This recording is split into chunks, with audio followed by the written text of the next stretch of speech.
খুলনা সহ দেশের ৩ অঞ্চলের উপর দিয়ে সর্বোচ্চ ৮০ কিলোমিটার বেগে ঝড় ও বজ্রসহ বৃষ্টি হতে পারে বলে আশঙ্কা করছে আবহাওয়া অফিস।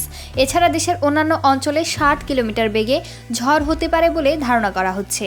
ওয়ালটন আবারও মিলিনিয়ার অফারে ওয়ালটন ফ্রিজ কিনে আপনিও হয়ে যেতে পারেন মিলিয়নিয়ার।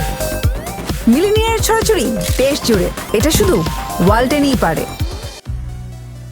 শুক্রবার ১৬ মে সকাল ৯টা পর্যন্ত দেশের অভ্যন্তরীণ নদীবন্দরগুলোর জন্য দেওয়া এক সতর্কবার্তায় এ কথা জানানো হয়েছে।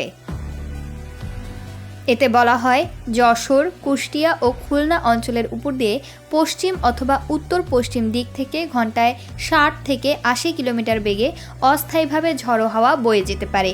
সেই সঙ্গে বৃষ্টি অথবা বজ্রসহ বৃষ্টি হতে পারে। এসব এলাকার নদীবন্দরগুলোকে ২ নম্বর নৌ হুঁশিয়ারি সংকেত দেখাতে বলা হয়েছে। এছাড়া দেশের অন্যান্য অঞ্চলের উপর দিয়ে একই দিক থেকে ঘন্টায় ৪৫ থেকে ৬০ কিলোমিটার বেগে অস্থায়ীভাবে দমকা অথবা ঝড়ো হাওয়া বয়ে যেতে পারে। এই সঙ্গে এসব এলাকায় বৃষ্টি অথবা বজ্রসহ বৃষ্টি হতে পারে। এসব এলাকার নদীবন্দরগুলোকে ১ নম্বর সতর্ক সংকেত দেখাতে বলা হয়েছে।